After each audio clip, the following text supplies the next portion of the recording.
오늘 시편 4편의 말씀으로 저녁의 기도 이런 제목으로 함께 말씀을 대하기를 원합니다. 시편 4편은 우리가 지난주에 살폈던 시편 3편과 연결이 되어 있는 그런 시입니다. 같이 이해하면 좀 더 우리가 풍성한 은혜를 나눌 수 있는 시가 시편 4편입니다. 지난 시간 우리는 시편 3편을 통해서 큰 고난 가운데 있지만 하나님을 의지함으로 평안히 잠을 청하는 그런 시인의 모습을 살폈습니다. 그래서 시편 3편의 제목이 아침의 기도 혹은 아침에 드리는 기도 이렇게 말씀을 드렸습니다. 반면에 시편 4편은 저녁의 기도 혹은 저녁에 드리는 기도 이런 제목을 가지고 있는 그런 시입니다. 하나님께서 나의 삶을 보호하시고 하나님께서 나의 삶을 인도하시기에 그 하나님을 인하여서 내가 평안히 잠자리에 들고 아침에 깨어난다 고백을 하는 것이 시편 4편입니다. 자, 8절을 한번 볼까요? 8절 같이 읽습니다. 내가 평안히 눕고 자기도 하리니 나를 안전히 살게 하시는 이는 오직 여호와이시니이다. 나를 평안히 눕고 내가 평안히 눕고 자기도 하리니 고백하죠. 다윗은 시인은 그의 삶 가운데 평안히 눕고 잠이 든다 고백을 합니다. 하루를 보내며 평안히 잠자리에 들고 있음을 고백합니다. 그가 이처럼 평안한 잠자리를 누리는 이유가 있지요. 나를 안전히 거하게 하시는 분이 하나님이시기 때문에 그렇습니다. 하나님으로 말미암아 평안의 삶을 살아가는 겁니다. 이 하나님의 평안을 누리시기를 간절히 소원합니다. 시인이 지금 하나님의 평안을 노래하고 있긴 하지만 사실 시인의 상황이 그렇게 썩 좋지는 못합니다. 시인은 지금 굉장히 어려운 상황 가운데 놓여져 있습니다. 많은 성경학자들이 시편 4편의 배경을 이야기할 때 시편 3편과 동일한 배경일 거다 이해를 합니다. 시편 3편의 제목을 보시면 이렇게 되어 있죠. 표제를 보면 다윗이 그의 아들 압살롬을 피할 때 지은 시. 무슨 말이냐면 시편 4편 역시 압살롬의 반역 가운데 다윗이 지은 시라는 이야기입니다. 다윗의 인생에 가장 힘이 들고 가장 어려웠던 시기가 이 압살롬의 반역이었습니다. 아들이 아버지를 반대해서 반역을 일으킵니다. 친한 친구가 배신을 하고 다윗을 죽이기 위해서 계략을 베풀고 있습니다. 자신이 다스리던 이스라엘 백성이 이제는 자신에게 등을 돌려버린 그런 상황입니다. 시편 3편에서 다윗이 그러죠. 천만이 나를 애워싸 진치고 있다 고백합니다. 너무나 힘들고 너무나 어려운 상황입니다. 그럼에도 불구하고 다윗은 여전히 하나님 바라보고 있습니다. 비록 고난의 상황이 주어져 있지만 어려움의 상황이 주어져 있지만 다윗은 그의 인생을 뒤돌아보고 있고 그곳에서 하나님을 발견하고 있고 그 하나님으로 말미암아 지금 평안을 누리고 있습니다. 자, 그것이 시편 3편이었습니다. 자, 그런데 문제가 여기서 끝나지 않습니다. 자, 시인은 하나님을 기억하고 있습니다. 하나님으로 말미암아 문제 해결을 받고 믿음의 자리에 서 있습니다. 그런데 문제는 다윗이 아니라 다윗 주변에 있는 사람들입니다. 이들은 그렇지 못합니다. 다윗 주변에 있는 사람들, 다윗과 함께 야복강을 걷는 다윗의 가족들과 다윗의 충성스러운 신하들, 흔히 성경에서 다윗의 신복이라고 이야기하는 이들. 자, 이들은 다윗을 따르고 있지만 두려워하고 있고 무서워하고 있습니다. 자, 시인은 하나님을 기억합니다. 다윗은 하나님 기억합니다. 인생을 뒤돌아보고 나를 지키신 하나님, 나를 인도하신 하나님 확인이 됩니다. 그래서 그 하나님을 인하여서 평안을 누립니다. 근데 주변에 있는 사람들은 아닙니다. 우리는 충분히 이들의 반응이 이해가 될 겁니다.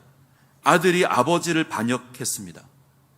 친구가 배신을 해서 모략을 베풉니다.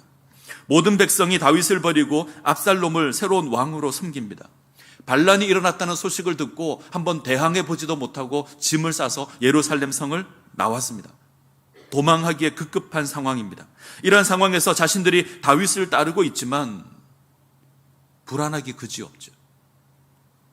어떤 소망도 찾아볼 수 없습니다.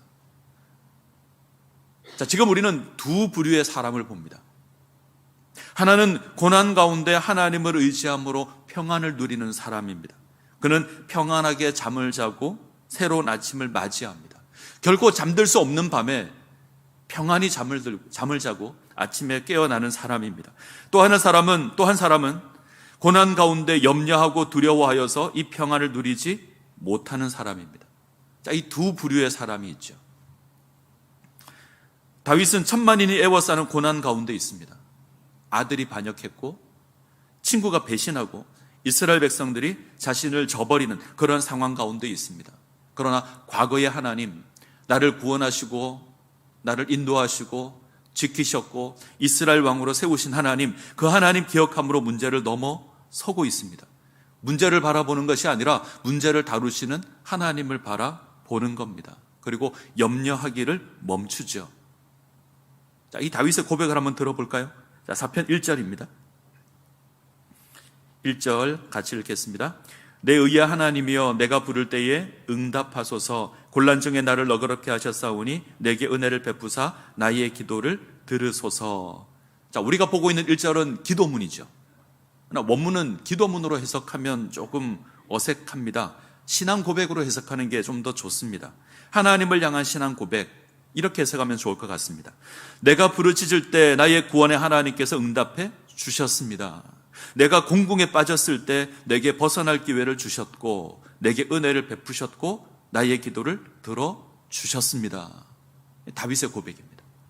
하나님, 내가 부르짖을 때 응답해 주셨습니다. 하나님, 내가 곤궁에 빠져 있을 때, 내가 어려움 가운데 있을 때 하나님 나를 건져주셨고 나를 구원해 주셨고 은혜 베풀어 주셨습니다. 다윗의 고백입니다. 자, 3절 역시 마찬가지입니다. 3절 갈까요? 여호와께서 자기를 위하여 경건한 자를 택하신 줄 너희가 알지어다. 내가 그를 부를 때에 여호와께서 들으시리로다. 이것도 번역을 좀 바꾸죠. 내가 그를 부를 때에 여호와께서 은혜를 베풀어 주셨습니다. 신앙 고백입니다.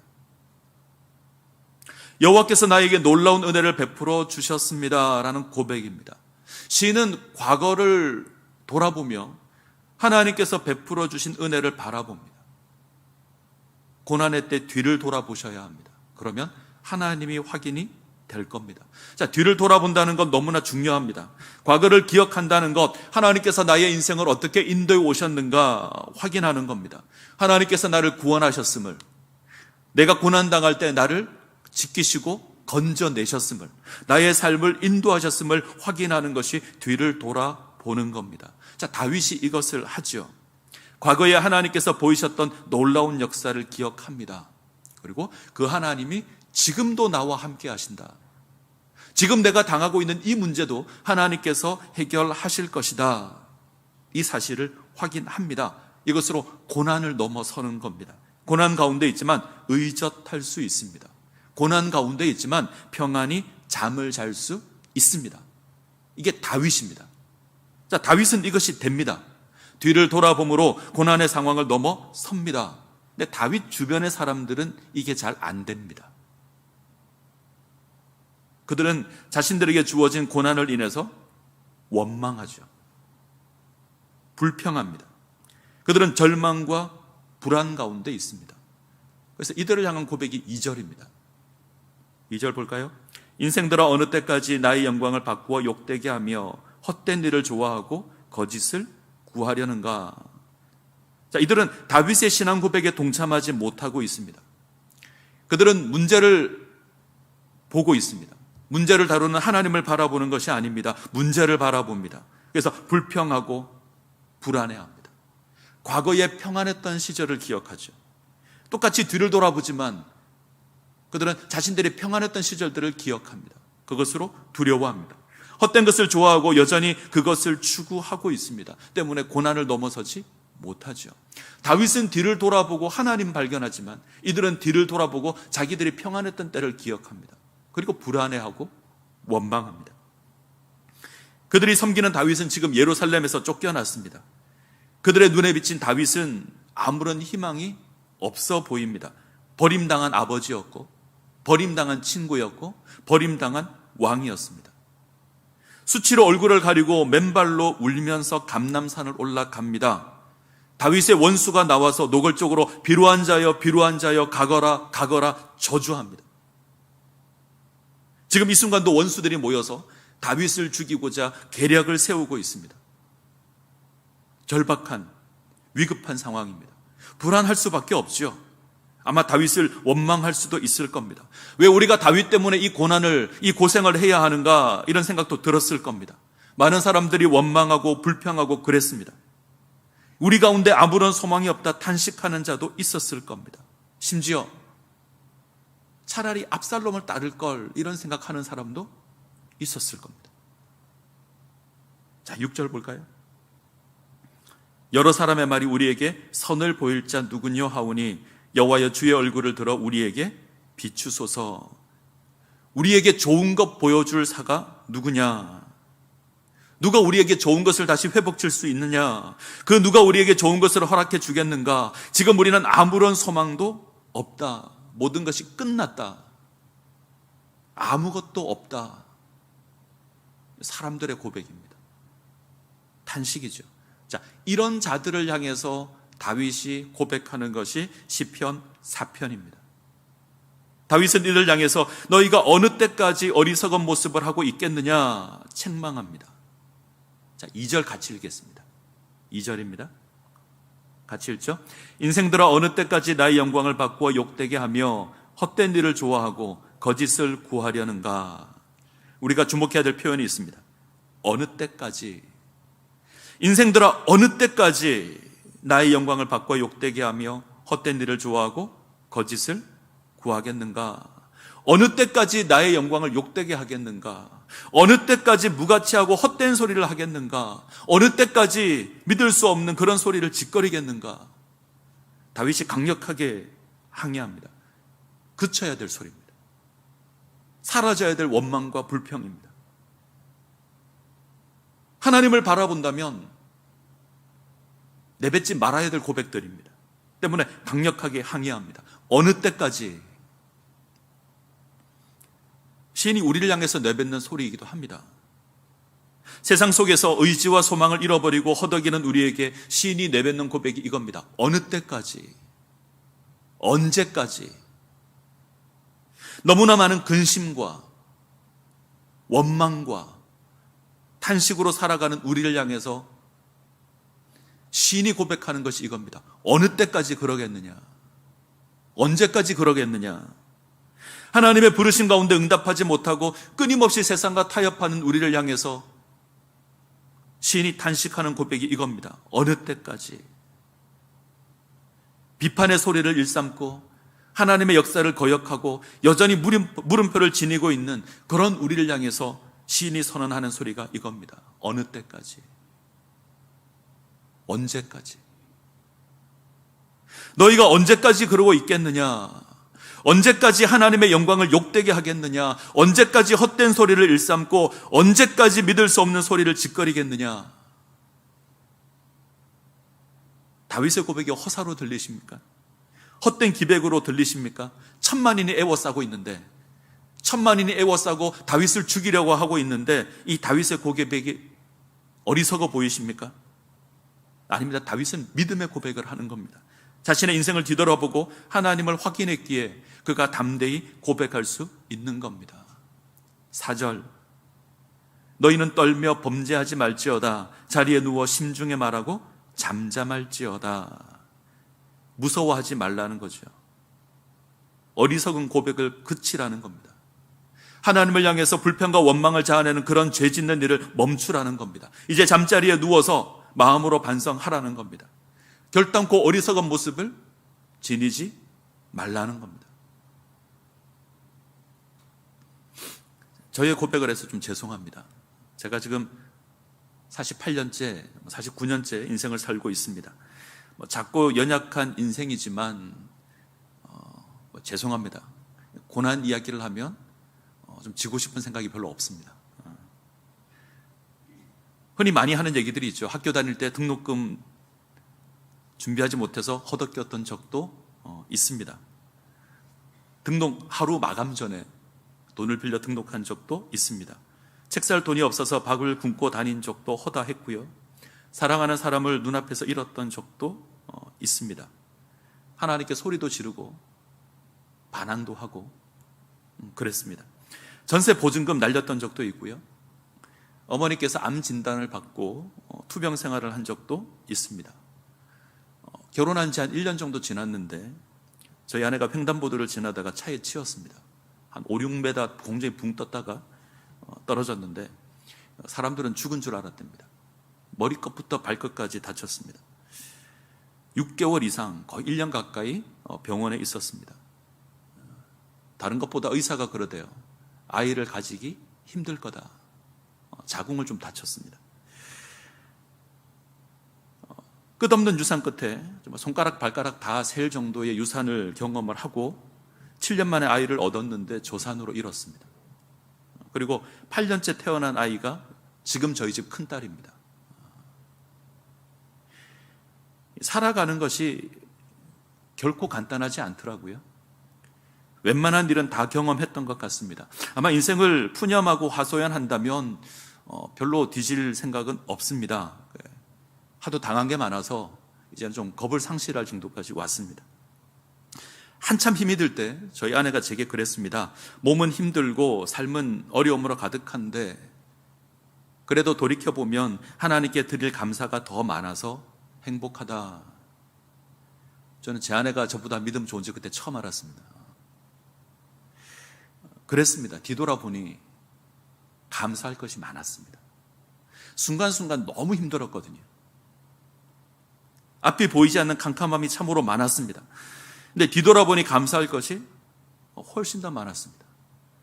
의사가 아이를 가질 수 없다 그랬는데 이제는 아이를 셋이나 두었습니다. 그래서 항상 웃으려고 그럽니다. 인생을 초월했기 때문에 그런 삶을 살겠다라는 건 아닙니다. 적어도 제가 확인한 것, 하나님 선한 분이시고 하나님께서 우리 인생을 지키시고 인도해 가신다는 겁니다. 적어도 제가 인생을 뒤돌아봤을 때 확인한 하나님의 모습이 그렇습니다. 그래서 하나님 앞에 온전한 삶을 살아가고자 합니다. 분명한 건 보잘것없는 저의 인생 가운데 하나님께서 함께 하셨고 하나님께서 은혜를 베풀어 주셨다는 겁니다. 힘든 시기를 지나왔지만 뒤돌아보면 고백할 수 있죠. 하나님께서 인도해 주셨구나. 하나님께서 이 자리까지 이르게 하셨구나. 사망의 음침한 골짜기가 틀림없이 있습니다. 그러나 틀림없이 하나님 함께 하셨고 하나님 지키셨고 하나님 안위해 주셨습니다. 그래서 하나님 의지하려고 합니다. 그 하나님 의지하며 소망을 누리려고 합니다. 평안 가운데 세워지려고 합니다. 이 동일한 은혜가 여러분들에게 있기를 소원합니다. 하나님 바라보시고 그로 말미암아 평안 가운데 세워지시기를 바랍니다. 이 다윗의 고백과 같이 더 이상 우리 인생에 회의적이거나 비판적인 말은 없었으면 좋겠습니다. 하나님의 역사를 거역하거나 하나님의 도움을 거부하는 목소리는 우리 가운데 그쳤으면 좋겠습니다. 세상이 아무리 크고 강력하다고 할지라도 골리앗이 우리 눈앞에 세워진다고 할지라도 우리 하나님보다 크지 못합니다. 우리에게 주어진 문제가 아무리 힘겹고 어려운 것이라고 할지라도 하나님보다 크지 못합니다. 천만인이 나를 두어싸 애워싸고 나를 치려고 할지라도 하나님이 내 편이면 아무런 문제가 되지 않을 겁니다. 하나님이 나의 방패가 되시면 우리는 안전합니다. 우리의 신앙을 싸구려 취급하지 않았으면 좋겠습니다. 내가 받은 하나님의 사랑, 내가 받은 하나님의 은혜, 하나님께서 내게 베풀어 주신 그 놀라운 역사들 결코 가벼운 것 아닙니다. 결코 싸구려가 아닙니다. 하나님께서 아들을 보내주신 그 하나님의 놀라운 은혜와 자신의 몸을 우리를 위해서 내어주신 그 예수 그리스도의 그 사랑 기억하십시오. 우리는 그 정도로 귀한 존재입니다. 그리고 그 놀라운 은혜를 우리가 받았습니다. 그리고 그 믿음 가운데, 그 은혜 가운데 세워지셔야 합니다. 자, 시인의 고백을 다시 한번 볼까요? 6절입니다. 여러 사람의 말이 우리에게 선을 보일 자 누구냐 하오니 여호와여 주의 얼굴을 들어 우리에게 비추소서. 우리에게 선을 보일 자 누구뇨? 우리를 다시 구원할 자가 누구뇨? 이렇게 회의하고 원망하고 불평하는 자를 향해서 다윗이 고백합니다. 하나님께서 주의 얼굴을 비춰 주실 것이라 간구합니다. 하나님 바라볼 수 있는 믿음의 눈을 갖게 해 달라는 겁니다. 지금 내가 하나님 바라보고 있고 내가 인생을 뒤돌아보아서 하나님의 그 은혜를 기억하고 하나님 소망하고 있는 것처럼 저기 저 사람들도 하나님 바라볼 수 있게 해달라는 겁니다. 인생을 뒤돌아보고 하나님 발견하게 해달라는 겁니다. 이것이 최고의 기쁨이기 때문입니다. 하나님이 우리 인생의 최고의 기쁨입니다. 자, 7절입니다. 주께서 내 마음에 두신 기쁨은 그들의 곡식과 새 포도주가 풍성할 때보다 더하니이다. 하나님께서 허락하시는 기쁨은 그 무엇과 바꿀 수 없는 것입니다. 사람들은 많은 곡식으로 기뻐합니다. 사람들은 많은 포도주를 인해서 즐거워합니다. 그것이 가장 큰 즐거움이다, 기쁨이다, 자랑합니다. 과거에 누렸던 평안했던 삶, 과거에 누렸던 그 풍요를 기뻐하고 즐거워합니다. 그것이 없어지면 불안해하고 두려워합니다. 그러나 하나님의 백성은 그런 것 얽매이는 존재가 아니죠. 하나님을 기뻐하는 존재입니다. 하나님께서 나의 하나님이 되시고 하나님께서 영원토록 나의 하나님이 되시기에 그것을 인해서 고난을 인하여 염려하지 않고 두려워하지 않고 도리어 기뻐하며 평안의 삶을 살아갑니다. 어려움 가운데 놓여도 두려워하지 않는 겁니다. 평안히 누워서 잠을 잘 수 있습니다. 자, 기억하시기 바랍니다. 우리는 하나님으로 말미암아 세워지는 인생이 되어야 합니다. 하나님을 기뻐하는 인생이 되셔야 합니다. 만약 우리가 물질을 기쁨의 제목으로 삼고 있다면 우리의 삶은 결코 평안하지 않을 겁니다. 그것이 좀 줄어들거나 잃어버릴 위기 가운데 놓이면 우리는 불안해하고 때로 원망하고 단식할 겁니다. 불평과 원망으로 우리의 삶을 채울 겁니다. 오직 여호와 하나님으로 기뻐하셔야 합니다. 하나님께서 나의 하나님이 되신 그 사실을 인해서 감격하셔야 합니다. 여호와 하나님이 나의 하나님이다라는 사실만으로 우리는 감격하며 흥분할 수 있어야 합니다. 내가 하늘에 계신 하나님을 아는 것으로, 그 하나님과 관계가 된 것으로, 내가 하나님을 감히 아바 아버지라 부르는 것으로, 예수 그리스도를 아는 것으로 기뻐하는 삶을 살아가셔야 합니다. 그것이 우리의 진정한 기쁨의 제목입니다. 자, 8절 보겠습니다. 8절 같이 읽습니다. 내가 평안히 눕고 자기도 하리니 나를 안전히 살게 하시는 이는 오직 여호와이시니이다. 내가 평안히 눕고 자기도 하리니 나를 안전히 거하게 하시는 이는 오직 여호와시니이다. 시인은 세상에서 가장 안전한 곳이 어딘지 압니다. 그것은 하나님 품입니다. 나에게 어떤 고난이 있다고 할지라도 내가 하나님 안에 있다면, 하나님께서 나와 함께 한다면 결단코 흔들리지 않을 겁니다. 안전할 겁니다. 때문에 평안히 눕고 평안히 잠을 잡니다. 이 평안의 모습 가운데 세워지시기를 바랍니다. 자, 우리가 지난 시간에 잠깐 봤는데 한 번 더 보죠. 빌립보서 4장입니다. 빌립보서 4장.